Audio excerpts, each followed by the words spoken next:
Hello everyone, hope you all are doing good as we are preparing for the PS TET. तो जो science का paper है उसमें आपको पता है कि बाकी तो चलो आपको कंटेंट साइड बाय साइड हम रिवाइज कर रहे हैं, बट पैडागॉजी भी आएगी। और उसमें से जो मोस्ट इम्पॉर्टेंट पैडागॉजी में जो टॉपिक आते हैं वो होता है ऑब्जेक्टिव्स।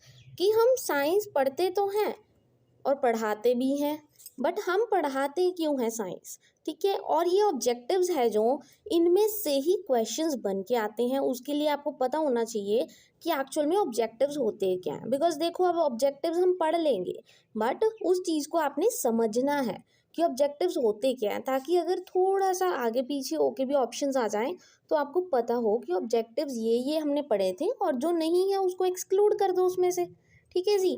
तो पहला ऑब्जेक्टिव्स हम पढ़ेंगे ऑफ साइंस टीचिंग, कि पहला ऑब्जेक्टिव्स हमारा क्या है एज अ टीचर, कि हम साइंस क्यों टीच करते हैं। तो पहला ऑब्जेक्टिव्स कौन सा है? To provide the knowledge of the facts, principles, concepts and laws of science, ताकि हम बच्चों को नॉलेज दे सके साइंस के फैक्ट्स के बारे में, कुछ उसके प्रिंसिपल्स होते हैं, कंसेप्ट, हर एक कंसेप्ट के बारे में बच्चे को समझा सके, और साइंस के लॉज को बच्चों को अच्छे से समझा सके। ये एकमात्र ऑब्जेक्टिव है साइंस टीचिंग का, कि हम साइंस क्यों पढ़ाते हैं, ठीक है जी। बिकॉज देखो, सब्जेक्ट है साइंस तो उसमें पैडागॉजी भी है, पैडागॉजी के साथ ही ऐसे ही क्वेश्चंस आते हैं, और इनमें से ही क्वेश्चंस आए हैं प्रीवियस ईयर भी, ठीक है। जिस वजह से मैं आपके लिए सीधा, ये भी एक कंटेंट का ही पार्ट हुआ, अगर आप ये समझ जाओगे तो आपके क्वेश्चंस इजीली सॉल्व हो जाएंगे। और इसके क्वेश्चंस भी मैं लेके आऊँगी, बट उससे पहले मुझे कंटेंट कंप्लीट करना है ये। नाउ सेकेंड ऑब्जेक्टिव क्या है? टू डेवलप द स्किल्स, बच्चों की स्किल्स को डेवलप करना, किस चीज़ में? ताकि वो एक्सपेरिमेंटेशन करे चीज़ से, और वो ऑब्जर्व करे, उस चीज़ को ड्रॉ करे, और प्रॉब्लम खुद से सॉल्व करे एंड मैनिपुलेट करे ऑपरेटर्स को, ठीक है जी। ये स्किल्स डेवलप हो गई, ऊपर बच्चे को नॉलेज देनी है आपने फैक्ट्स के बारे में। फिर तीसरा ऑब्जेक्टिव क्या है? To develop the ability to improvise the operators, organize the science exhibitions and fairs, ताकि जो बच्चे हैं वो खुद से क्या करें, साइंस एग्जीबिशंस लगाएं, फेयर्स लगाएं, उनको साइंस के बारे में नॉलेज हो सके, उनकी स्किल्स डेवलप हो, ये सब चीज़ें, ठीक है जी। Fourth, to inculcate the scientific attitude, कि बच्चे में एक साइंटिफिक एटीट्यूड आ जाए। क्योंकि जैसे आपको पता है कि बहुत सारे मतलब क्या कहते हैं, सुपरस्टिशियस होते हैं, ठीक है। हमारे आजकल आप देखते ही हो कि कई बार वहम वहम बहुत ज़्यादा हो गए हैं, ठीक है जी। तो अगर बच्चे का साइंटिफिक एटीट्यूड होगा तो उसको हर चीज़ में कुछ नॉलेज दिखेगी कि ये चीज़ होती क्यों है, ठीक है जी। जैसे कि हमारे एक टीचर थे, तो उन्होंने हमें जब पढ़ाया था इसको, साइंटिफिक एटीट्यूड को, उन्होंने कहा था कि जैसे हम पहले ज़माने में क्या कहते थे, अगर छींक बज जाए तो अगर कोई घर से बाहर जा रहा है तो वो बाहर नहीं जाएगा, अगर आपके कोई गेस्ट आया हुआ है और छींक बज जाए तो वो बाहर नहीं जाएगा, ठीक है। ये जस्ट उनको ये नहीं था कि कुछ गलत होगा, इसके पीछे एक साइंटिफिक रीज़न था, ताकि वो जो आपके गेस्ट हैं ना थोड़ी देर आपके पास और रुक सके।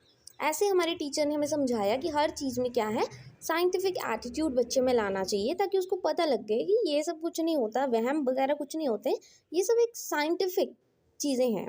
करेक्टराइज बाय क्रिटिकल ऑब्जर्वेशंस, ठीक है।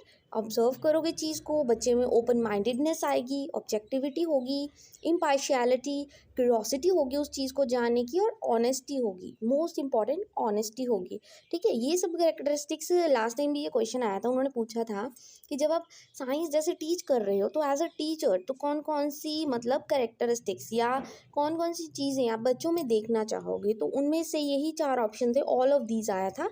तो ठीक है जी, तो ये आपको छोटी छोटी चीज़ें माइंड में रखनी पड़ेंगी। Now comes with the fifth objective. Fifth objective क्या है साइंस टीच करने का? To impart the training in scientific methods, ताकि साइंटिफिक मैथड्स बच्चा यूज़ कर सके, अपनी प्रॉब्लम को सॉल्व कर सके साइंटिफिक मैनर में, ठीक है। ये एक सिस्टमेटिक प्रोसीजर होता है अपनी प्रॉब्लम को सॉल्व करना साइंस को यूज़ करके। Now comes up with the sixth objective. To develop the interest in science by participating in science related co-curricular activities, ठीक है जी, एंड रीडिंग साइंटिफिक लिटरेचर्स, ये ताकि बच्चे में साइंस को लेकर इंटरेस्ट पैदा हो, और वो बच्चा कुछ भी मतलब करिकुलर एक्टिविटीज़ हो साइंस से रिलेटेड उसमें पार्टिसिपेट करे। उससे क्या होगा, बच्चा एक्टिव रहेगा। हमारा मेन एम ही यही होता है पढ़ाते टाइम, कि बच्चा ज़्यादा से ज़्यादा एक्टिव रहे, ठीक है जी। Now comes up with the seventh objective. to inculcate socially desirable habits of honesty, truth and tolerance for other points of view, ताकि बच्चे में क्या है, ऑनेस्टी आए, सच आए और टॉलरेट कर सके दूसरों के पॉइंट ऑफ व्यू को भी। क्योंकि कई बार क्या होता है कि जो बच्चा है, देखो अगर खुद ही उसका माइंड नेगेटिव होगा, वो साइंटिफिक नहीं सोचेगा, तो सामने वाला उसको क्या बोलता है उससे उसको बहुत ज़्यादा फर्क पड़ने वाला है। बट अगर उसको पता है कि नहीं मैं सही हूँ, ठीक है सी, तो उसको किसी चीज़ से फ़र्क नहीं पड़ता कि सामने वाला क्या बोलता है, उसको मतलब टॉलरेंस, मतलब सहनशीलता। Now comes up with the eighth objective, to develop the ability to appreciate the contribution of science and the progress of mankind and its impact on day to day life। अगर एक कोई अच्छा teacher होगा, वो बच्चों को सिखाएगा, वो अप्रिशिएट करेगा कि हमें कौन कौन सी चीज़ें साइंस की तरफ से मिली हैं, न्यू न्यू टेक्नोलॉजीज आई हैं। पहले तो टेलीफोन्स होते थे, धीरे धीरे अभी मोबाइल फ़ोन, स्मार्टफोन, ये सब चीज़ें आ गई। मतलब हम अप्रिशिएट कर रहे हैं जिन्होंने इतनी मेहनत की, और आज देखो हमारी लाइफ कितनी आसान हो गई है, ठीक है जी। मतलब साइंटिफिक व्यू से अपनी वो चीज़ को देखना है। नाइन्थ ऑब्जेक्टिव कौन सा है, to use the leisure time in constructive way by involving scientific hobbies and science related activities. Leisure time होता है फ्री टाइम, कि जब आप फ्री टाइम हो तो आप क्या करोगे, खुद को किस चीज़ में इन्वॉल्व करोगे, कुछ साइंस से रिलेटेड हॉबीज़ हो गई या कुछ एक्टिविटीज़ हो गई जिसमें आपका माइंड लगे, ठीक है। क्योंकि साइंस से चीज़ें रिलेटेड होंगी तो आपका माइंड तो सबसे ज़्यादा एक्टिव होगा उस चीज़ में, तो वो चीज़ें करनी चाहिए हमें फ्री टाइम में। Now 10th, to form the basis for the career related to science to prepare the students for specialization in subjects।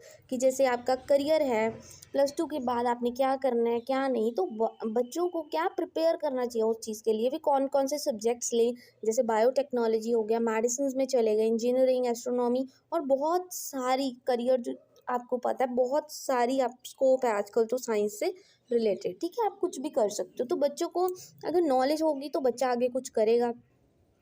Now comes up with the 11th, to apply the knowledge of science in everyday life through proper use of technology। वही बच्चा proper technology को अच्छे से use करके अपनी daily life में काम लेके आ सकता है उसको, ठीक है। Now come the 12th, to solve the problems which the learner encounters systematically using the scientific methods। कि बच्चा है जो अपनी प्रॉब्लम्स सॉल्व कर सकता है खुद। इनकाउंटर मतलब जो उसके रास्ते में बाधा आ रही है उसको वो साइंटिफिक मेथड यूज़ करके अपनी प्रॉब्लम को सॉल्व कर सकता है। Now comes the last objective, to contribute meaningfully towards conserving environment by judicious use of resources. कि जितने भी इन्वायरमेंटल रिसोर्सेज है, साइंस हमें यही सिखाती है कि जितने भी हमारे रिसोर्सेज हैं, चाहे वो सन है, वाटर है, इनको हमें जुडिशियस यूज़ करना चाहिए, मतलब प्रॉपर यूज़ करना चाहिए इन चीज़ों को वेस्ट नहीं करना चाहिए। साइंस हमें यही सभी चीज़ें सिखाती हैं। तो ये सारे ऑब्जेक्टिव्स हैं और इनमें से ही क्वेश्चंस आते हैं। कैसे आते हैं वो भी मैं आपको बताऊंगी, बट उससे पहले आपको ऑब्जेक्टिव्स पता होने चाहिए। तो I hope today's video is useful for you. Thank you very much and please don't forget to like and subscribe my channel.